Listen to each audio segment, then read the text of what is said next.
बहुत थोड़ी सी पूजा का एक नियम बनाइए, आप भी पालन करिए और आग्रह से अपने छोटे बच्चों को भी आदत डालिए। आप जो करते हैं उसमें मैं मना नहीं कर रहा हूँ। जो आपके गुरुदेव ने, किसी आचार्य ने जो पूजा पाठ विधि जो कुछ बताया है, मैं उसमें कोई दखल नहीं दे रहा। मैं बहुत छोटी सी क्रिया का निवेदन करता हूँ कि आप इसको अपने जीवन में स्वयं और बच्चों से इसका पालन कराइए। जब भी आप घर से बाहर जाते हैं, ऑफिस जाएं, दुकान जाएं, बाजार जाएं, खेत पर जाएं, मजदूरी करने जाएं, बच्चे स्कूल जाएं, माताएं मॉल जाएं, बिग बाजार जाएं, जहाँ भी वो जाते हैं, हमारे सबके घर में छोटा बड़ा पूजा घर है। छोटे गोपाल जी सबके घर में है।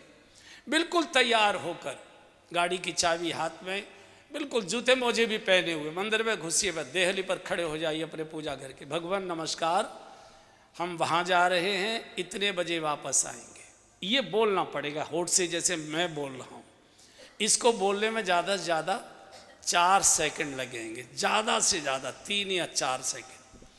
फिर आप जब लौट कर आए घर, शाम को जब भी लौट कर आए, रात को, कितना भी जरूरी बड़ा मेहमान ड्राइंग रूम में बैठा तो भी तो 1 सेकंड, अभी आया सर, 1 सेकंड, सीधे भगवान के पास जाकर खड़े हो जाइए। मत जूते मोजे उतारिए, भगवान नमस्कार, मैं आ गया। बच्चों को भी आदत डालिए, कंधा बस्ता कंधे पर है, जूता मोजा ड्रेस पहने हुए, भगवान नमस्ते, मैं स्कूल जा रहा हूँ, इतने बजे आऊँगा। भगवान नमस्ते, मैं आ गया। ज़्यादा से ज़्यादा 8 सेकंड इस काम में लगेंगे। मैं 1 मिनट भी आपसे नहीं मांग रहा हूँ कि आप 1 मिनट भगवान को दीजिए मेरे कहने से। ये बात सुनने में बहुत छोटी लग रही है, सुनने में बहुत छोटी, लेकिन बात बहुत परिणामकारी है। व्यावहारिक बात मैं बोलता हूँ।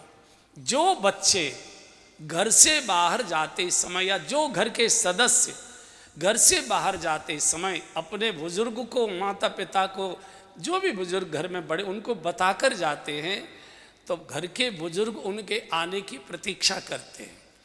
अगर मान लीजिए बेटा कहकर गया है कि मैं बाबूजी 5 बजे तक आ जाऊंगा, तो बहू आती है, बाबूजी 4 बज गया, चाय का आपका समय हो गया, चाय ले आऊँ बना के? बोले नहीं बेटा, अभी मुन्ना भी आ रहा होगा, 4 सवा 4 तो हो गया, थोड़ी देर में 5 बजे की कह गया था, साथ साथ पी लेंगे। माता पिता बच्चे के आगमन की प्रतीक्षा करते हैं। और जो बच्चे बिना बताए जाते आते, अब हम इतने बड़े हो गए, खुद बाल बच्चेदार हो गए, बताने की ज़रूरत है, सबको मालूम है कि हम फैक्ट्री जा रहा है। तो जो बिना बताए जाते हैं, उनके माता पिता उनके प्रति निश्चिंत से रहते। कोई पूछे कि सुरेश कहाँ गया है, बोले भैया बाकी माया वो ही जाना है, हमें तो मालूम ना है, हमें तो कभी ना बतावे कहाँ गयो, कहाँ से आयो, कब आयो, हमें ना मालूम। निश्चिंत रहते। ये जो बैठा है मंदिर में, कौन बैठा है? माँ तू पिता तुम मेरे, शरण गहूँ मैं किसकी, स्वामी शरण गहूँ मैं किसकी, तुम बिन और न दूजा, प्रभु बिन और न दूजा, आस करूँ मैं जिसकी, ओम जय जगदीश। ये जो पूजा में बैठे, ये भी हमारे मम्मी पापा हैं, दोनों हैं। इनको बता के जाइए कि भगवान मैं वहाँ जा रहा हूँ, इतने बजे वापस लौट कर आऊँगा। तो जो लोग बताकर जाएंगे, भगवान उनकी प्रतीक्षा करते हैं, और उतने बजे घर में सकुशल वापस लौटा कर लाना, ये भगवान की जिम्मेदारी हो जाती है कि मुझे बता कर गया है। कोई घटना दुर्घटना आपके साथ हो ही नहीं सकती है। देखने में बात बहुत छोटी लगती है, लेकिन बहुत परिणामकारी।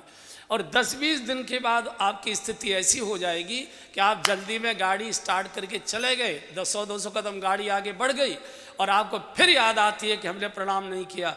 आपकी हिम्मत नहीं है कि गाड़ी आगे बढ़ा कर ले जाएं, आपको लौट के ही आना पड़ेगा।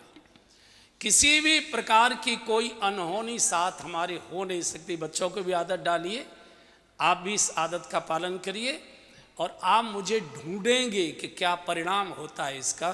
बस इतनी सी मेरी इच्छा का आप ये पालन करिए, बाकी जो पूजा पाठ करते करिए।